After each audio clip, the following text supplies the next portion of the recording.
Good evening, guys. I hope everyone is well. Enjoying or not enjoying the quarantine. As you know, we're going live tonight. I'm going to be doing about an hour of live. Catching up now with Matchroom Boxing USA team. Also, anyone out in the States. So we got Danny Jacobs joining us first. We've got Demetrius Andrade. We've got Maurice Mighty Mo Hooker. We've got Katie Taylor. We've got Mark Castro. We've got real Devin Haney. Catching up with all of those people. Shout out to everyone today. You might have seen the news today that the British Boxing Board of Control and others have announced that there will be no boxing in May in the UK. So our 3 May shows, May the 2nd, Dillian Whyte, Povetkin and Katie Taylor against Serrano. May the 9th, which is Selby Cambosa, Joe Caldina. And May 23rd, Usyk Chisora have been postponed. May the 2nd, Dillian Whyte will now go to July 4th in Manchester. The Cardiff show will now go to July 11th, and we'll be back soon with a date for Usyk Chisora. So, annoying, but what can you do? I'm going to look to bring on the Miracle Man, Danny Jacobs. For some that know or don't know, let's see if he's online here. Okay. Daniel Jacobs, when we first went to the US, Danny Jacobs was like the first guy that we really targeted to sign. So I went to HBO and I told them that we were going to be coming to the US and could I get a TV deal with HBO? And they said, look, we'll give you dates, but obviously you need some fighters. So I said, well, who should I get? And they said, why don't you try and go after Danny Jacobs? So I made a beeline for Danny Jacobs' manager, Keith Connolly, who's now a very good friend of mine, and grafted to sign Daniel Jacobs. And it was a big moment for us because I've been a long time admirer of Danny Jacobs. I mean, anyone who doesn't know the Danny Jacobs story, not too much because he's, I believe, on the line now as we look to connect with a Miracle Man, 2-time middleweight champion of the world. Yeah! What's up, man? Long time no see. Happy quarantine, buddy. Hi, mate. Are you Atlanta or New York? I'm in Atlanta right now. Sounds like a better place to be. For sure, definitely. New York sounds crazy. New York is probably the worst place to be right now. I'm happy to be here, safe, away from everything. I'm vibing, man. I'm just trying to stay safe with the fam. You know, Dan, I think that with you, like, you're probably the best person in terms of mindset to deal with certain situations. Everyone knows your history. You come back from cancer, told you might not survive, might not walk, and certainly never fight again. But before we go into the questions, what's your message to the people right now? I'm sure I said earlier in a tweet on Twitter, as much as this is difficult in a virus capacity, from a mental perspective, this is tough for people who might be out of work or people who are stuck indoors. That we know they're going to face financial struggle as well. What's the mindset to overcome challenges in that kind of situation? Well, one thing that I've learned, especially early on in my career, when I was kind of being, fast-paced and a knucklehead, I didn't really plan for a rainy day. And when I caught cancer, remember, I completely lost everything. So my mindset was always to make sure you plan for a rainy day, because the situations where pandemics like this came out of nowhere. You need to be ready for any and every situation. As far as the mindset goes, I mean, my mentality is you just have to just get through it, because there's really no other option. You know what the options is if you don't continue to push yourself and thrive through any and every situation that presents itself. I mean, this is probably the worst situation that the world ever seen ever in my lifetime. So, I mean, right now I'm just making sure that my family, my friends, my fans, everyone in the world, just remain safe so that, we can end this thing. Agree. Now, listen, last time you didn't box too long ago. On a scale of craziness, how crazy was December 20th in Phoenix, Arizona against Julio Cesar Chavez? Was it just a wild experience? From the missing the weight to the 200 beers or more in the ring after. But when I look back on it, event and amazing memory. A funny event for sure. I loved every bit of it, even though, I mean, it was you know, the fans were upset, but I just think that experience in general was a good way to end the year off. Obviously, moving up from middleweight, where you was a two-time middleweight world champion, moving up to 168. Although Chavez came in at 172 and more in that fight, how did you find that transition to 68? And do you feel like maybe you should have done it earlier in your career? Difficult one, having become a two-time world champ, and I know that all fighters still think they can make it, don't they? It's like Maurice Hooker For sure, was at 140. I can still make 140. I know that even in the camp to that fight, obviously you made 168 so comfortably. I know I can still make 160. Well, I mean, in boxing, you got to make sacrifices. And I think for me, trying to push myself to the limit, because the opportunities were there at the middleweight division. So even though I didn't feel the greatest, and even though the weight stipulations that were put in every contract damn near kind of really made it impossible for me to be as great as I can be, being that I was a big middleweight anyway, I felt like maybe I should have moved up. But, I mean, to give up a fight with Canelo, I don't think anyone would have done that. So I've accomplished that. I've experienced that. Now it's time to be comfortable and move on to bigger and better things. And I'm excited about the super middleweight division. When we look back on that Canelo fight, obviously being on the inside, we got to see how difficult it was for you to make 160 for that camp particularly. But is that frustrating looking back? I mean, we all see your fight with Golovkin was epic. We all know that's a fight that could have gone either way. We felt you won that fight. But against Canelo, it was still a fairly close fight. And really, we didn't really get to see the best of Danny Jacobs because of the weight struggles in that fight. I mean, I know that hasn't been documented very much, but for me, I feel it's important to say because we saw it. I know you don't want to make excuses, but we saw it, you know? Yeah. Well, I just look at it like this. I mean, regardless of how you look at it, I just feel the opportunities that I've made the sacrifice for were definitely worth it. I mean, it put me in a position to have my name exposed, to, you know, be at the biggest platforms, and just build my fan base. I've always wanted to share my story, and I've been at the biggest height in boxing, and I just feel like that's the greatest thing that I could accomplish and made the sacrifice for. So I don't regret it, but now there's something bigger and better to look forward to. So it's kind of like, you know, a new chapter in a sense, and it's going to be exciting. Also, I will say that is quite a big pull in the background. Oh, thank you, brother. When we go up to 68 now, obviously two of those champions are from the UK. You've got Billy Joe Saunders and Callum Smith. Two of those guys also from the States, Caleb Plant and also Benavidez as well. How do you, I know you don't like speaking badly about, and this is not about speaking badly, but how do you rate those guys from 1 to 4 in your honest assessment of who you feel is the strongest super middleweight world champion right now? I mean, to say who's the best is kind of hard to say, but I would say, you know, I mean, all those guys are top. I would probably put Plant at the bottom of those names that you just named. Really? Benavidez, yeah. I think Plant is good, but I think he's, you know, you know, he can be beat. He's beatable. I see a lot of flaws in his game. But as far as Benavidez, he's probably the strongest that I've seen amongst all the guys that you just mentioned. But now that I'm coming up to super middleweight division, that, you know, it's interesting. And now these guys have my attention, and I'm going to be studying, looking forward to, you know, what's next for me in my career. But as far as right now, it's this little weasel that is in my little spine that I can't get out. His name is Gabe Rosado. He's been annoying the hell out of me. He's doing a good job to try and get the fight. Lord have mercy, this guy, man. So I don't know. I don't know where my next fight might be, but is that beef, or is that just like you've been there before? You know the game inside out. You're looking at the world champions. You've got a guy in Gabe Rosado, good fighter, good profile. But for you to and no disrespect to Gabe, you have to pick him. Sure, you know what I mean? For sure. Like, and he knows that. Yeah, but yeah, is that his game right now? I mean, I know there was some stuff off camera we saw of you guys on an escalator in Vegas.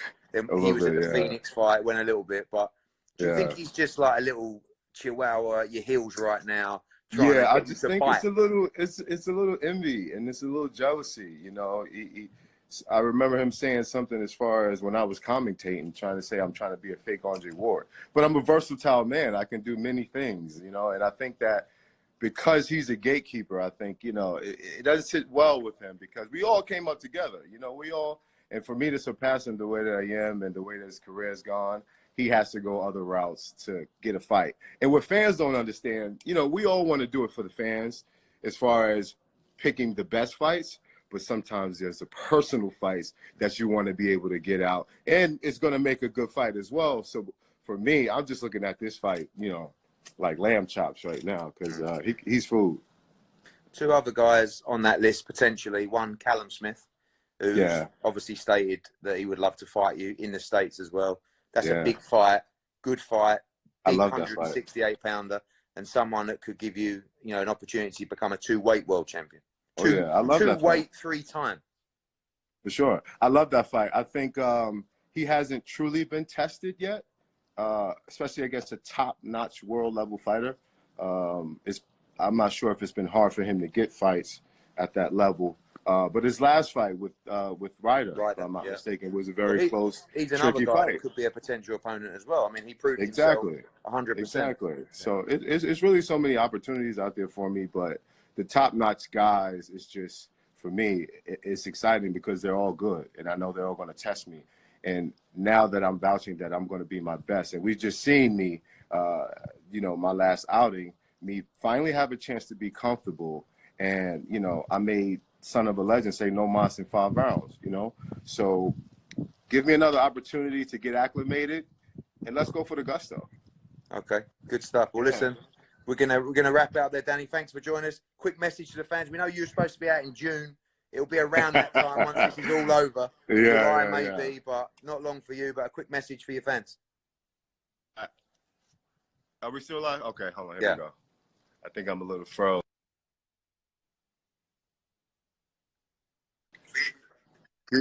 Can you hear me now? Can you hear me? I can hear you. All right, cool. You're back. To the fans, I just want to say, everybody stay safe. Stay safe. Be safe out there. It's a crazy world right now. Just stay indoors as much as you can. Only go out for essential things. I know to the boxing hardcore fans who stay in the gym, you got to be safe. You got to do it indoors because it's a real dangerous world out there. We got to make sure we protect ourselves, get this thing over with, move on to bigger and better things. We'll get over this soon, guys.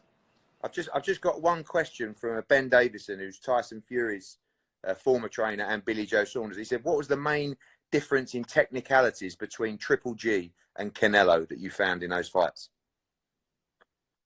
I found Canelo to be a little bit more slippery, trickier, but less active as far as pressure and punch output. But I felt Triple G to be more active as far as his pressure. And even though he missed a lot, I do feel like he was a tougher challenge because he imposed himself. Well, he tried to, at least. He tried to impose himself, and he tried to make it a good go. I think Canelo would just worry about being a counterpuncher and fighting in spots where, you know, it could have been more of an entertaining fight, me and Canelo, but I just think the Triple G fight was probably the tougher and, to me, probably one of the best performances as well. Articulate as ever, Mr. Jacobs. Thank you. We'll see you soon, my friend. Stay safe, guys. Yourself. Cheers, Dan. Right. Bye, mate. Wow, what a classy guy. What a classy guy. Thank you, Ben Davison, for the question, because my questions were shit, really. So we're trying to get Demetrius Andrade in here. I believe we have him. We're a couple minutes behind schedule, but we're going in with Boo Boo, WBO World Middleweight Champion. It's me again. It's me again. How are you, mate? I'm good. I'm chilling. How you doing? What's happening in Providence? Are you in Providence? Yeah. I'm in Ocean State. Quiet? Yeah, it's quiet, man. You know, just trying to stay away from people. You know, my condolences to all the people that's out there that, you know, family members or somebody that's involved in this whole coronavirus thing, man. This thing is not easy. You know, there's a lot of things going on where it's like they're making little funny jokes, which is cool and stuff. But, you know, also, you know, people need to, you know, also give homage, respect to the families and the people that's really going through the stuff, and be happy that it didn't hit home yet, and just be safe and do what needs to be done, you know? Good point, sir. You're looking very handsome today, boo-boo. Yeah, I try, man. I try. It's hard to be this handsome, man. It's a gift of the curse, you know? Tall, black, and handsome here. It's me again. We're gonna talk boxing. So listen, I want to say that every now and again you represent a fighter that is like so difficult to land the major fights for, and it's really difficult for us as a promoter to have someone who, you know, they've said before, oh, he just doesn't have the activity. All of a sudden we got you nice and active. Oh, he just doesn't sell tickets. All of a sudden we go to Providence, you do like 8,000 or 9,000. It's wild. So the excuses are running out. Why do you think people don't want to fight you? Is that a stupid question? Or you just think, is it the style? Is it something they don't know that is it a rumor in the game, in the gyms, that you can't beat Demetrius Andrade? What is it, and how frustrating is it for you? I mean, you know, you got to look at it as a business. You know, at the end of the day, does, you know, that person like, you know, Canelo or somebody, you know, or what their contract is. You know how contracts go, but win, lose, or draw, what's gonna, you know, kill the chain, the cash money guy. You know how it is. Some people lose and their contract goes down in numbers. So at the same time, it's like, why am I going to, you know, take the risk of fighting Andre where it's a possible chance of me losing and then I have to start all over again, you know? But if you're good, if you're Canelo, if you're Triple G, if you're Billy Joe Saunders, whoever you are, Charlo Brothers, if you're good and you lose to the better man like Demetrius Andrade, and you continue to show and make your own legacy, you're still going to be you can still be a Hall of Fame guy. You can still be one of the top guys. You just lost against one of the best guys, the greatest guy. That's it. That's all how I look at it, you know. But at the end of the day, I'm willing to put my skill and talent, my willingness against anybody out there in my division, and you know, let the people see what they've been wanting. The best versus the best. I asked Danny to kind of rate the 68 division, but I'm going to ask you about some guys that are sort of fluctuating between the divisions. Do you rank Canelo as I mean, arguably, you know, you're going to say you're the best at 60, but in terms of outside of you at 60 and 68, do you rate Canelo? Is that a silly question? He's head and shoulders above the rest right now. Do you give Billy Joe Saunders a shot with him if that fight happens? Do you think he's beatable at 60 or 68 outside of yourself? Yeah, of course. Everybody is. It's a 50-50 And who do you think can beat him? You think Billy Joe can beat him? If Billy comes in and does what he has to do, yeah, anybody can be beat. It's a 50-50 fight every time you step in the ring. That's how I look at it. For me, for anybody, and yeah, anybody can be beat, man. It's 50-50 out there. There's a couple of questions coming in about Sergey Derevyanchenko. And like when I look at planning your future, obviously what we all want now is you want the biggest fights, preferably the unification fights. But obviously Derevyanchenko put up a great fight against Gennady Golovkin last time out. Super, super close decision. Could have gone either way. Do you like that fight as well against Derevyanchenko? I mean, I think style-wise as well, could be a great fight for you. Yeah, I asked for that fight before. You know, I have no problem fighting anybody in my division. Anybody. You know, I'm already fighting anybody. I'm fighting whoever is available at the time or whoever is willing to get in with me. So I'm not sitting here picking and choosing anybody. I would like to fight, you know, the well-known, popular guys out there, but that's not the case. But if you could put a Derevyanchenko fight with me, I would definitely love to take that fight. And, you know, there's over here in the UK, there's a lot of people. It's probably gone under the radar a little bit with everything going on, but obviously we know you have a mandatory due, which is Liam Williams. Quite a lot of people in the UK getting excited about that fight. Liam Williams is on a good run right now. He's an aggressive fighter. Good performance last time out against Alonte Fox. What's your thoughts on that fight, and what's your thoughts on Liam Williams? Yeah, you know, I think you said this last time against Luke Kayla, and we seen what ended up with that fight. But listen, Liam Williams, toodles to him. I'm happy for whatever fighter is, you know, climbing the charts, the ladder, and making their way to be able to fight for a championship title. And that's what he, you know, proved to do, is get in the ring for a WBO shot with Demetrius Andrade, myself, and let's go. It's all good. Like, I'm not, you know, knocking anybody's hustle, but he is not going to be the one to stop this train.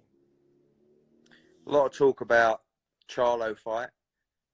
Is that a fight that for you is the fight right now? Unification fight, WBC world title. A lot said back and forward. What's your message to Charlo? Hey man, listen, you know, I'm 7 mil, 7 mil, cat. Come on out, a lot of money. Still, no matter what, like I said, you know, the win, lose, or draw, whichever way it goes, it just goes to show, you know, the best. Supposedly they say that they're the best. I say I'm the best, and I'm willing to put that in action. And so it has to be the other way around. So, you know, all I can do is just keep doing what I'm doing, winning. Whatever fighter comes upon, we take the challenge and we make it happen, and we do what we do, and we're still undefeated, and we're winning, and we're doing the style, and I'm giving, you know, different performance every time I step into the ring. What's your position now in terms of your weight making at 160? We know you're a huge middleweight. We also know you won world championships at 54 as well. You're a two-weight, three-time world champion. Are you comfortable still at 60? How long do you see that? Or is it just a case of if there's a big fight at 68, you'll jump up and take that as well? Yeah, I wanted to fight Billy Joe next at 68 for the WBO. That was the perfect, you know, if I don't know what's going on with this Canelo thing, you know, the whole coronavirus has put a dent in, you know, what boxing and sports and just the world. But yeah, I would have loved to went up to 168 and fight Billy Joe. So that could be the move for you. Maybe Liam Williams next and then Billy Joe Saunders, or maybe we work something out to move straight to 68 and fight Billy Joe if you don't get Canelo. Yeah, listen, you already know, man. Make it happen. Make it happen, Eddie Hearn. They want to see your boy. Make it happen. Put me in there with anybody. It don't matter who it is. Just line them up, and I'll be there. There's a couple of questions. Last question. A couple of questions coming in about Chris Eubank Jr. Are you aware of him? Do you rate him? You know, I have seen him. I think I might have seen him fight when I was going to fight Billy Joe back in until whatever happened. But I looked at that fight to see how Billy Joe took on some pressure. So that was the only fight I actually seen of Chris Eubank. Right, Demetrius, we're going to wrap it up, mate. Just a quick message for your fans. Tough times for everybody right now. Quick message. So, right, they was like, all the toilet paper, all the malt liquor, go get yourself the firearm. So I'm like, shit, I might as well go and go get me something. So I went to the weapon store, and I asked the guy for a 12 gauge. So he was like, here's a 12 gauge. And then I go, I'm not that stupid. Don't I need some bullets? So he pulls out 2 boxes of bullets. He pulls out a bird shot, and then the second box was a box with dares. And I'm like, okay, so how do we get into this? He goes, well, what you want to do is put birdshot, buckshot, birdshot, buckshot, and after that, the gun goes Jamaican. It's like buckshot, buckshot, buckshot. That's horrendous. That is horrendous. Well, on that, mate, we're gonna have to lose you there, mate. The line's gone terrible. I'll speak soon, mate. All right, man. Take care. Take it easy, mate. Cheers, mate. Bye. That was some Dave Chappelle for you. Cheers, mate. All right, peace.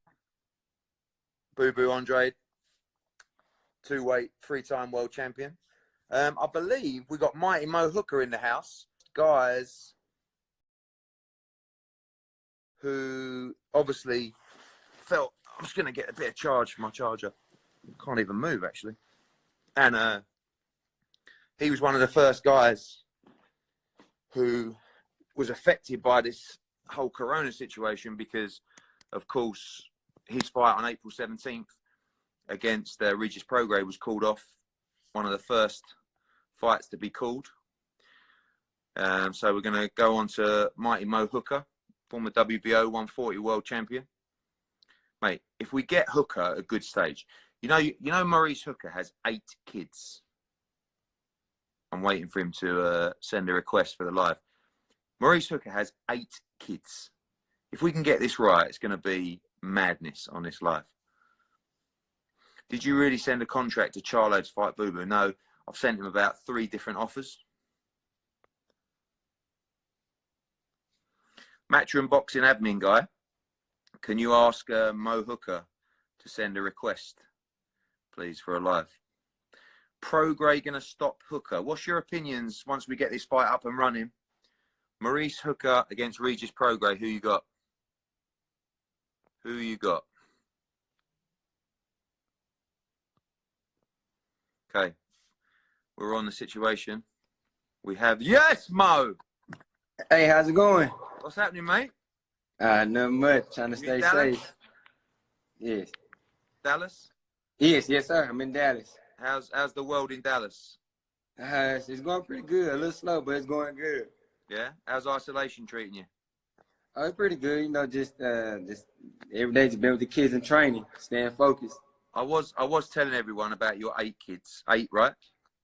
Yes. Magic number. I was expecting them to be like one on each shoulder, one pulling the hat down, or have you put them away for 10 minutes? Oh, you have to put them away 10 minutes. They going to school online, so I got a little time to myself right now. Good man, good man. Mo, I just said before you came on, you were one of the first guys, obviously, to be affected by this postponement. Your fight April 17, which was supposed to be, 3 weeks' time, just under 3 weeks now, against Regis Prograis. How's that been for you? How frustrating is that? And what do you have to do right now in camp? Obviously, we know that when we do return, you'll be the first fight back, but we don't know when that will be. So how does that affect the mindset of a fighter? Man, no, I'm just going to stay focused, stay in the gym. You know, my health, everybody's health is very important right now. So I'm staying focused and just being my kids and family. And I still want this fight. I want to get in the ring and check this guy up because he talked too much. And I'm ready. I'm ready whenever it happens. A lot of people excited about this fight. A lot of people talking about this fight with Regis Prograis. What is the key to victory for you? The reason that you beat Regis? We saw him have a great fight with Josh Taylor over here. You had a great fight with Ramirez as well, both unification fights. But what's the difference between you and Regis Prograis? What's the difference between me and him? Yeah, and how do you beat him? Oh, I'm just going to take a round by round, listen to my coaches, you know. I'm not going to go for the knockout unless I see it. And I just believe I have every skill to beat him. I can outbox him. I can fight him inside. I will beat him, and I'm just going to, win each round by round. I want to get inside like I did with Jose and just take my time. Obviously, when we talk about moving up weight divisions and everything, we're just talking to Danny Jacobs there about the fact that he's moved to 68. He thinks that he could maybe still make 60. And I know you're a guy who this fight's at 143. You feel like you could make 140. We've seen you struggle on the scales at 140 time and time again. Do you think the move to welterweight is inevitable? I mean, do you feel that obviously you want to try and win back that belt at 140, but a move to 147 is inevitable in your career? Oh, yes. Hopefully maybe by the end of the year. But like you said, I want to win my belt back.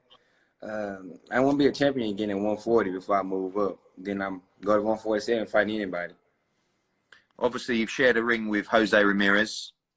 Great fight, one of the fights of the year. And your next opponent, Regis Prograis, has shared the ring with Josh Taylor. Who do you think wins the fight between Josh Taylor and Jose Ramirez? We know that it's not guaranteed to happen. But who do you think wins that fight? That's a good fight. Because we know Jose going to bring it, the pressure. And Josh Taylor pretty tall, so and he can box southpaw. It's going to be a good fight. I would go with Josh Taylor because I say the southpaw a little awkward. And you're going to keep him on the outside and just box him. Obviously, the camp now with Bomac up with Terence Crawford. How does the history work between you and Terence Crawford? I see him at all your fights. You two, I could tell in the Ramirez fight, you two are very close. He was in your changing room before. Just from the amateur days, you two? I know. When I went to fight Terry Flanagan, me and him shared training camps together. He fought Jeff Hearn, and we was in training camp, and we just got close. And when he fought in Dallas one time, my first time sparring him, we just been close. He been calling, checking up on me. He just always been there. Him and Bomac, everybody, the whole team. You got Jermaine Harrington, you got Steven Nelson. It's a lot of us who train together. Do you rate him as the number one? I know you're also close with Errol Spence as well, so I'm going to ask you a really tough question. Who wins, Crawford or Spence? Come on, man. You're not going to give me an answer on that, are you? It's a good fight. I will be there. I don't know, man.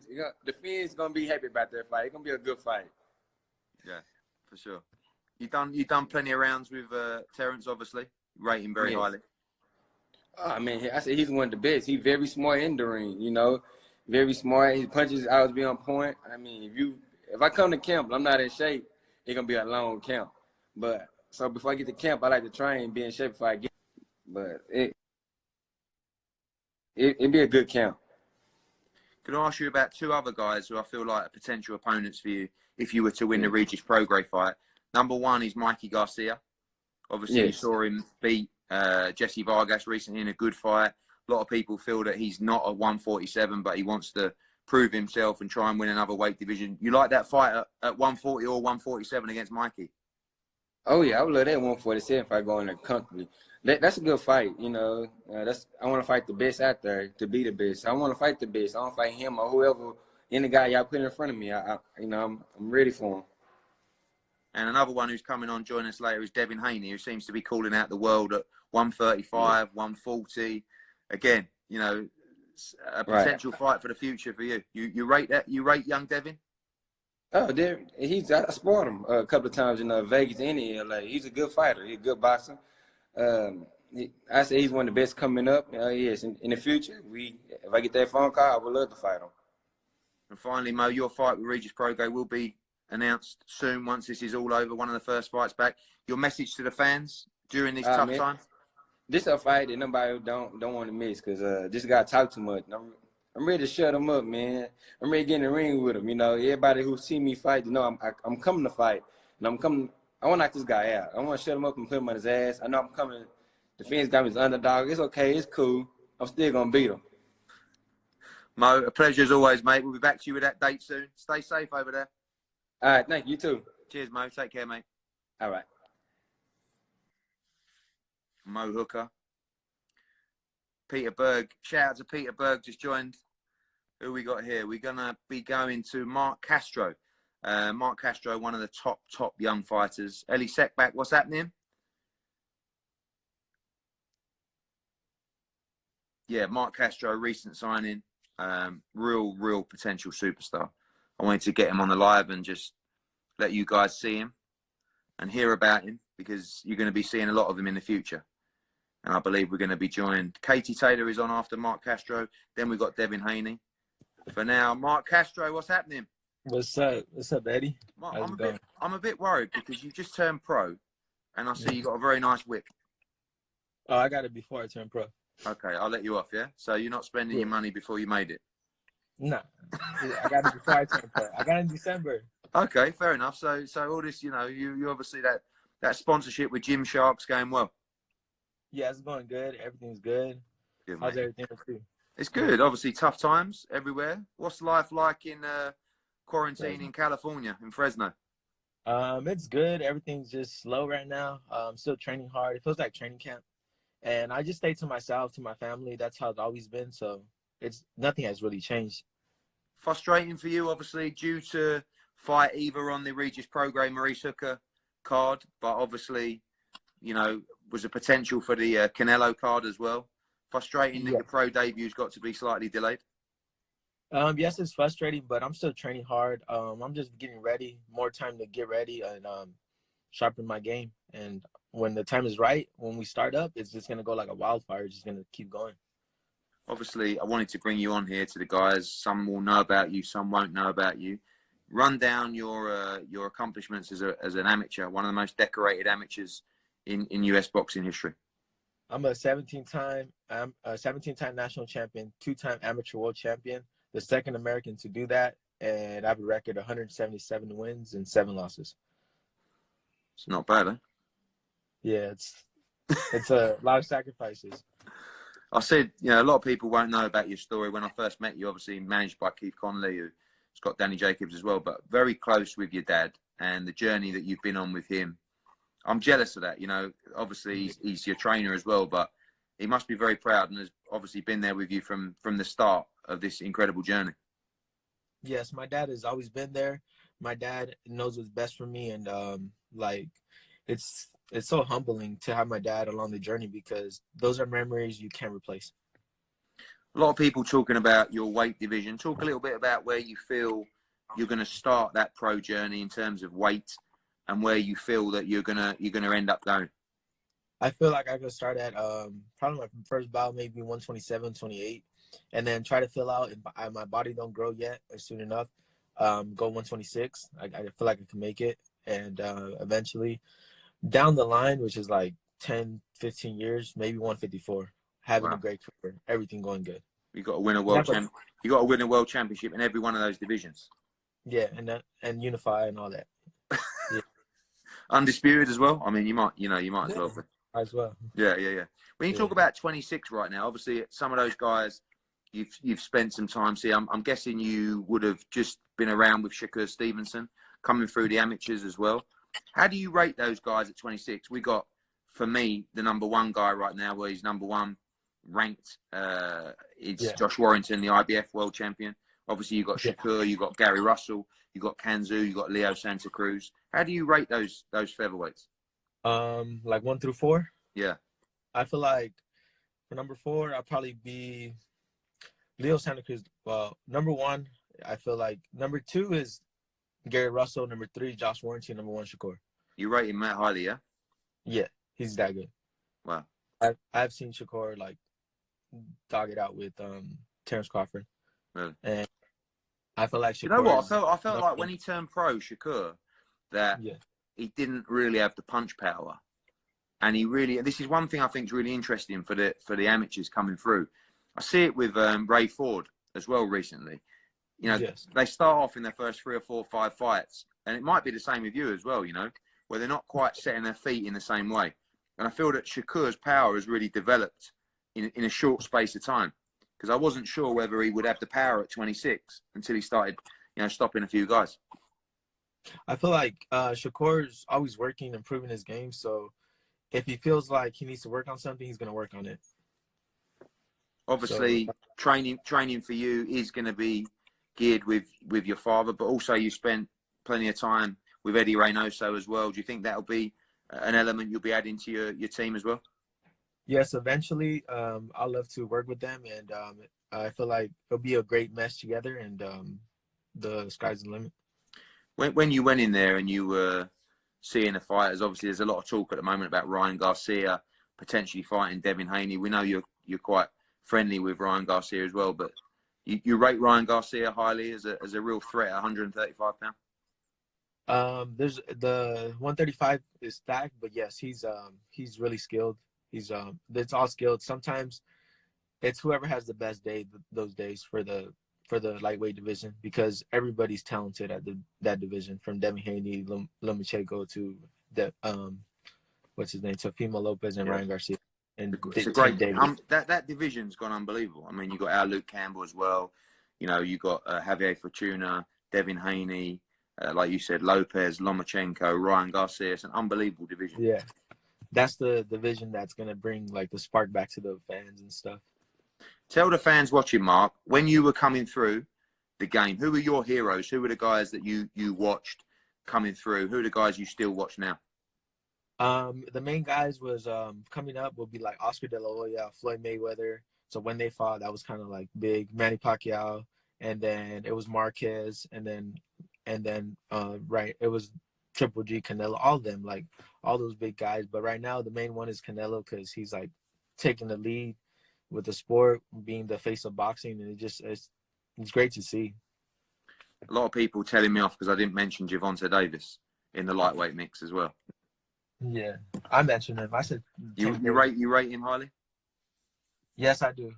They're all, because his punching power is incredible, and keeps himself in the mix with the lightweights, because he's talented as an amateur, and then he got that punching power, and he always switches up the angles with everybody. So they're all talented. They all have their unique things. We know you're going to have a massive following in Fresno, in California, and obviously Mexican heritage as well. But tell us a little bit about your heritage, because I know El Salvador as well. Big part of that. Mexican. I'm Mexican. Mexican and Salvadorian. My dad's Salvadorian. My mother's Mexican. And yeah, that's two Hispanic cultures that I feel like they're great boxing fans. Mate, we look forward to following you guys. People tuned in here, you're going to see Mark Castro boxing in the US, in the UK, in Italy, in Spain, all over the world. And mate, I can't wait for you to start your pro career. quick message for the fans as well. Obviously, tough times for a lot of people as well. People stuck indoors, people waiting to go to work, etc. Just keep cherish your loved ones at this time, and just keep staying positive. Mark, look forward to seeing you soon, my friend. Okay, Can't wait for people to see you fight. Yes, sir. Take care, mate. I'll take care. Peace. Bye. Mark Castro there. Now we are moving on to, in my opinion, one of the biggest legends of the sport of boxing. Forget women's boxing, forget men's boxing, just the boxing. And that is Katie Taylor. Oh, sorry, guys. Katie Taylor is a 6-time European amateur champion, a 5-time amateur world champion, Olympic gold medalist, undisputed lightweight world champion. Also won world championship up at 140 as well. She don't like talking, and I've roped her into this, but I believe she's standing by. Here we go. Yes. Hey. How are you? Thanks for the introduction, Abby. You're actually listening. Yeah. I was, yeah. You just sound like another press conference. Do you know what I mean? Yeah. How are you? I know. Great. I know you love your interviews, Katie. Do you know what I mean? This is my favourite part about being a professional boxer. You've been looking forward to this all day, haven't you? Yeah. You are. I said to Brian earlier, your manager, I said, you are like the queen of quarantine anyway. Do you know what I mean? Yeah, I feel like my whole life has been a isolation. quarantine. Have you noticed anything different at all? Like, if you're I said to my family, you realise you're in isolation so much when you have to go into quarantine, and nothing has changed about your personal life. I know. But like, it's difficult for everybody. great. I know that we announced today the May the 2nd fight with Amanda Serrano pushed back to July 4th. We hope we'll be up and running by that date as well.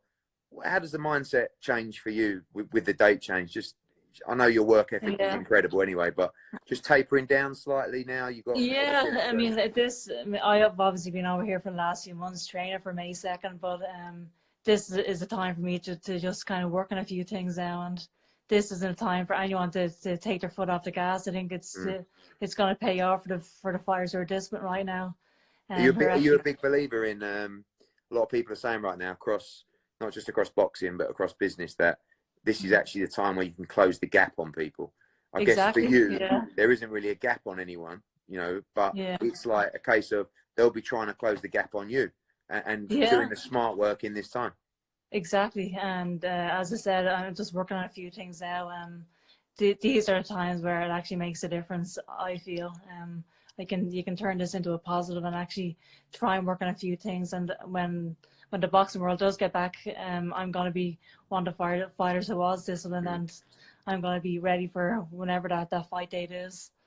Well, that fight against, obviously, Amanda Serrano, undisputed lightweight world championship. For the first time in that fight, although, we're never going to see you throwing tables at press conferences, I don't think spite's the right word, but I feel like there's something inside you in this fight where you obviously, I know you want to win every fight, but you got the bit between your teeth in this fight with Serrano. I mean, everything's just pretty much the same for me. I go into every single fight with the same mindset. Nothing has changed there. I want to go in and produce the best performance I possibly can on fight night as well. So, I mean, she obviously does an awful lot of talking, and it's going to be the same coming up to this fight as well. But I don't get involved with anything like that. I'm just focusing on my actual training. And do you think it's one of the most dangerous fights of your career? I mean, I've watched her live quite a few times. I would say, in terms of punch power, you can genuinely see at ringside she punches very hard. She's very confident as well. Obviously, well schooled as well. You put it right up there as one of the toughest you faced so far. Yeah, definitely. This is literally the best fight and the best, isn't it? These are fights that everyone wants to see. So it's a very, very exciting fight, and not just in women's boxing, but boxing as a whole. This is a fight that people want to see. So it is a dangerous fight for both of us, but it's also a career-changing fight for both of us as well. This can be absolutely huge. Whoever wins this fight is going to be cemented as the #1 pound for pound in women's boxing. I know that you probably got bored now saying that, women's boxing's on the rise, and, I feel like we've almost gone through that now, but you can't help comment about, how great it is to see, and how easy it is for me to make fights in the women's game, because you've only got to look at like Eva Wallström, you know, where she just sort of took the fight to fight Terry Harper recently. You know, it was a fight where she was coming over, and you probably thought Harper was a favourite in that fight. Now Natasha Jonas jumping in with Terry Harper, you know, Serrano stepping up to fight you, you know, Breakhouse wanting to fight you, McCaskill moving up another division to fight Breakhouse as well. Women's boxing's in a brilliant place. Yeah, it really is. Women's boxing couldn't get any bigger right now, just with all the fights that are getting made, and it is great that we're not, you know, contracted to these different TV stations or whatever, where we can actually make these fights happen. This is exactly what the sport needs. It's very, very exciting, and yeah, I'm delighted to be involved with it. Your thoughts on Terry Harper's caused a lot of interest over here. Really come on, great performance against Eva Wallström as well. Fighting Natasha Jonas coming up. That's supposed to be end of April. Will be pushed back. Good to see two English women go at it for a world title as well. And has Terry Harper impressed you as well so far? Yeah, I think she's been brilliant actually, and she's only so young as well. I think she's only 23. She's only going to get better and better over the next few years as well. So, yeah, what a great ambassador for the sport, and she's willing to fight anyone and everyone as well, which makes it even better. But her and Natasha Jonas, it's a huge domestic fight, and I don't think we have seen the best of Natasha in the professional ranks yet, but maybe this is a fight where she actually does turn up and produce a great performance. I know how good Natasha can be because I fought her numerous times in the amateurs, so and she hasn't really impressed that much yet as a pro, but maybe this is a fight where she can actually produce a great performance. And of course, one of your former foes against one of your potential foes, April 17th, again postponed, but Jessica McCaskill moving up to 147 to fight Cecilia Breakhouse.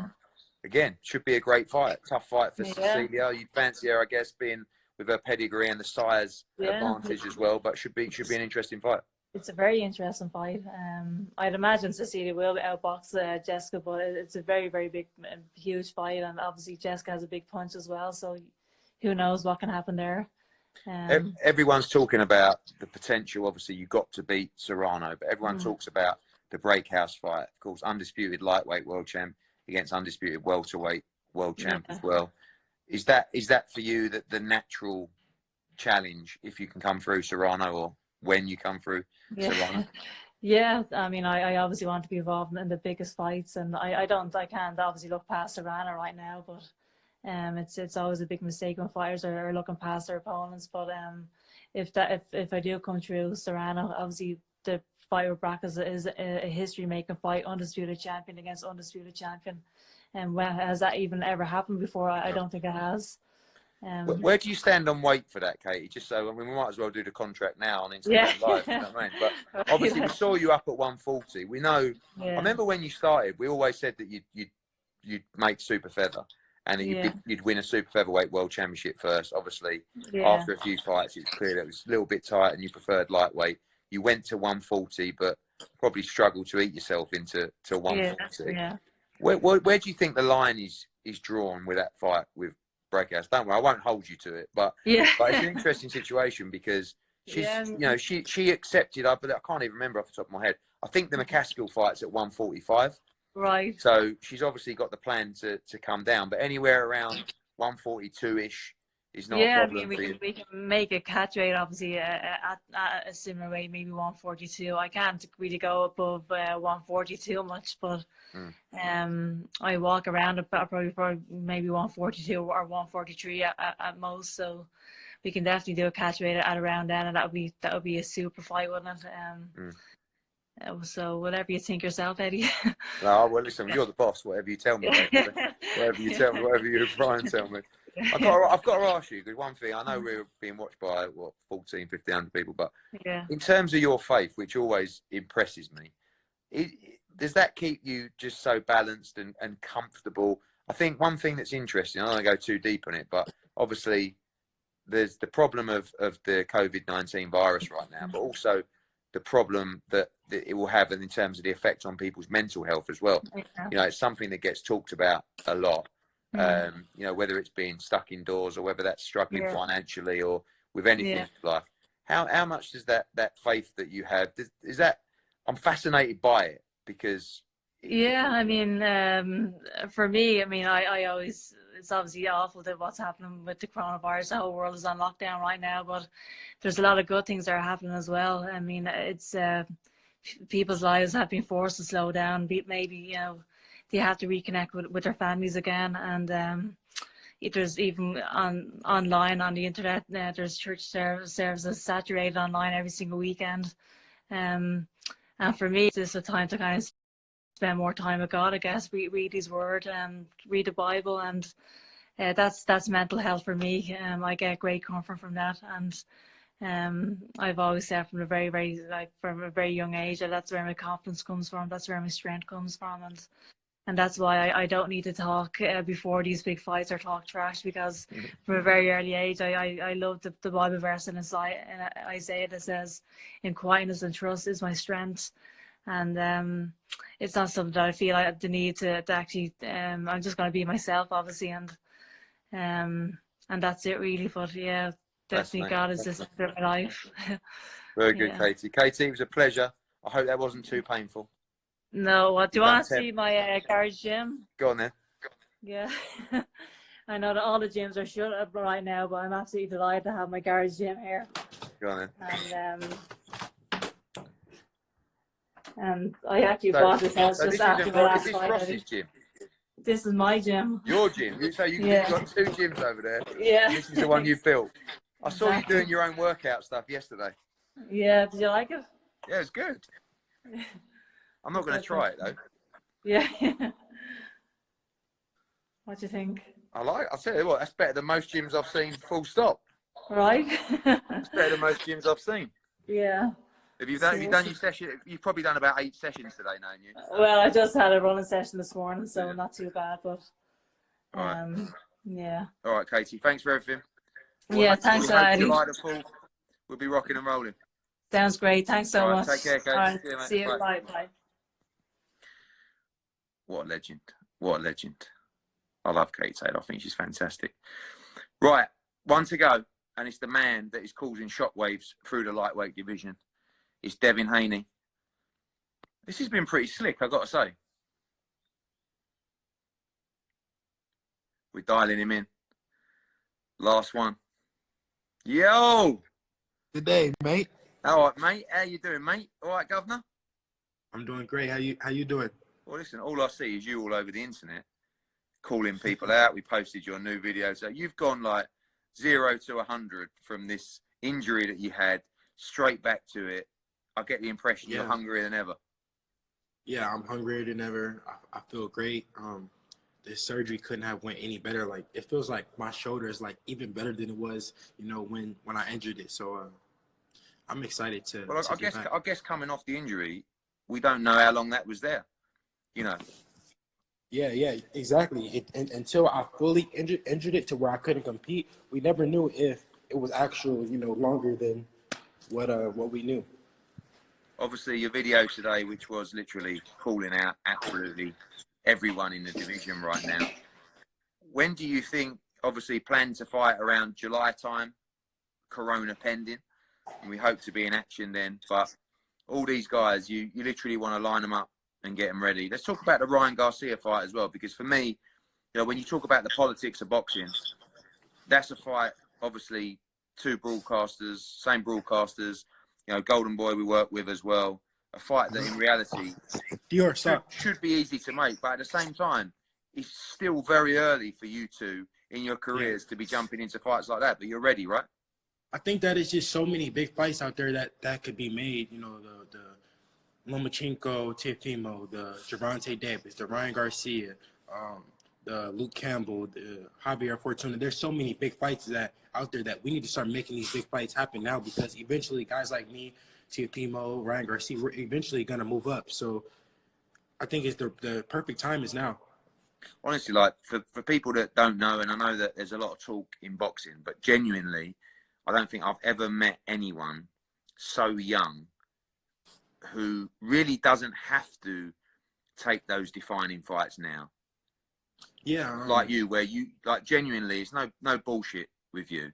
You want those fights. It's easy to call these guys out. And listen, I know plenty of teams, not normally fighters, but there might be trainers or managers who'll be just calling guys out. But really, behind closed doors, it's like, yeah, but we'll have a couple of more fights. We'll just keep building up, up. At that point, I'm ready to make it happen. Like I said, I feel like I'm one of the best fighters in the world, and I'm willing to take on whoever the fans want me to fight. It's not I'm just not doing it for a clout or anything like that. I'm doing it because I believe in myself. I believe in my skills, and I know that I'm the real deal. And obviously, if you are the real deal and you land those mega fights, it's just gonna snowball from there and spiral out of control to superstardom, and that's what you want, right?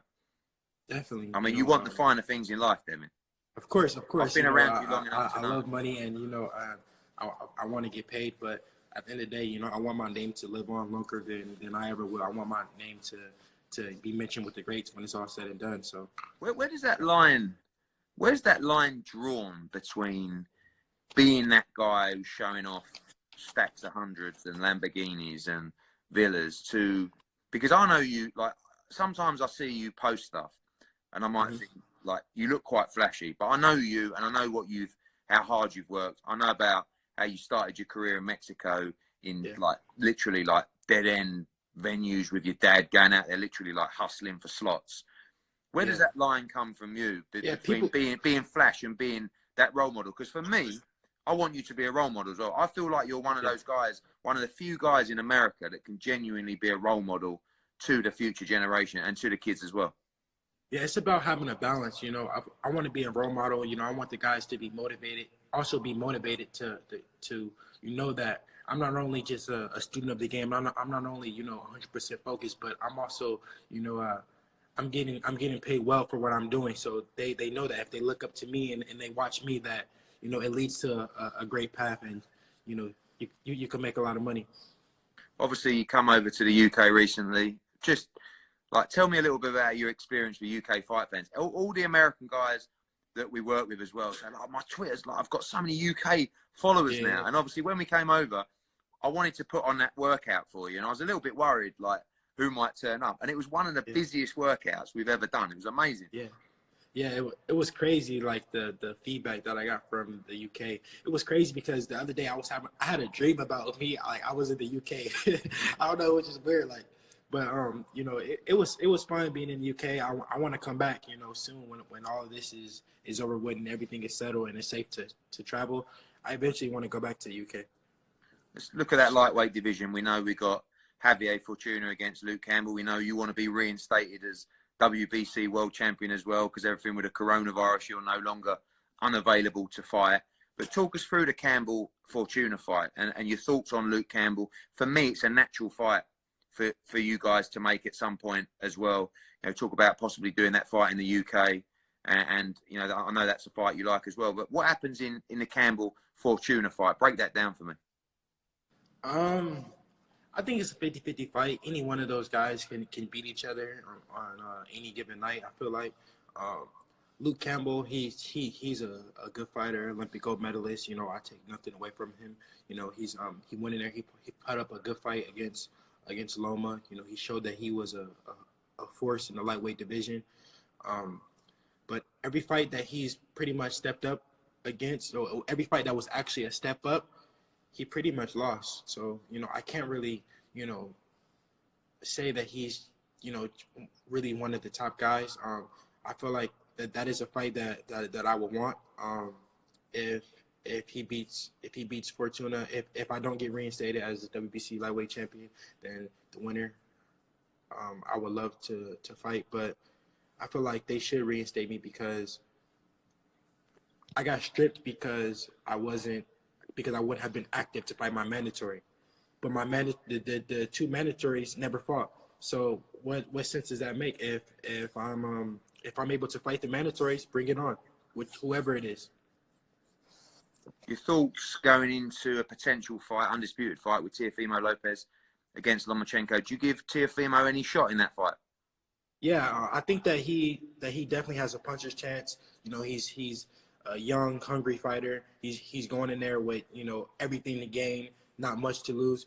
So I feel like he's gonna go in there and give it his all. So he definitely has a chance to win the fight. When you talk about moving up into 140, we know that, you know, I always find with you, some camps are easier than other camps.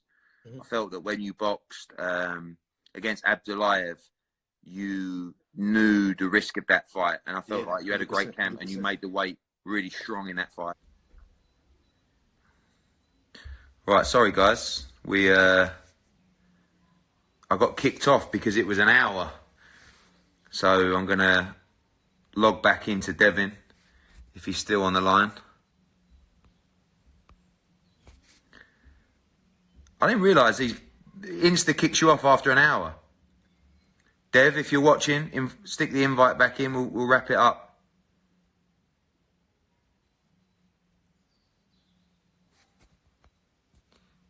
Here we go. We'll wrap this up now.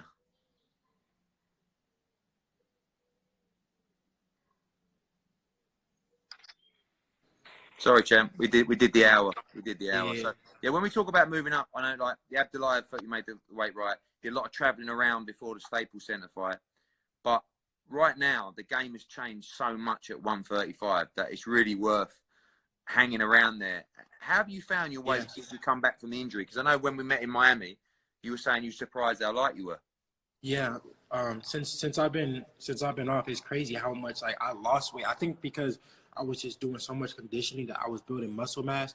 That since I've been able to rest and recover, the weight has been like it went down. So I feel like I can make 135 easier. I'm much more motivated, and I'm ready to face my mandatories. That's more than any other fights right now. That's the fight that I want because I want my belt back.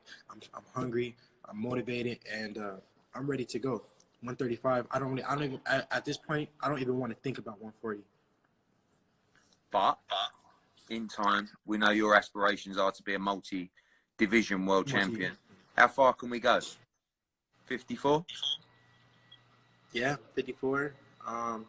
Floyd told me that he thinks I'm gonna be, eventually a 160 pounder. I don't know. We got to see, but we're gonna take it one weight class at a time. And what's happening in? You're in Vegas, right, at the moment? Yeah, I'm in Vegas. What's life like there in the quarantine? Yeah, it's actually pretty good. That must just be the weirdest thing to see Las Vegas on lockdown. Yeah, it's like ghost town.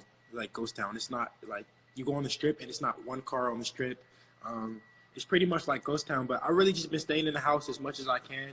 And like I have like maybe like some of my family members over, like very few, the immediate family. But other than that, I've been just trying to stay away from people and stay safe as much as possible. Cool. Well, Dev, listen, thanks for tuning in. We've been on for over an hour now, and a little message for the US fans, the UK fans, everybody around the world. Tough times. Thank you for all you guys, supporting me.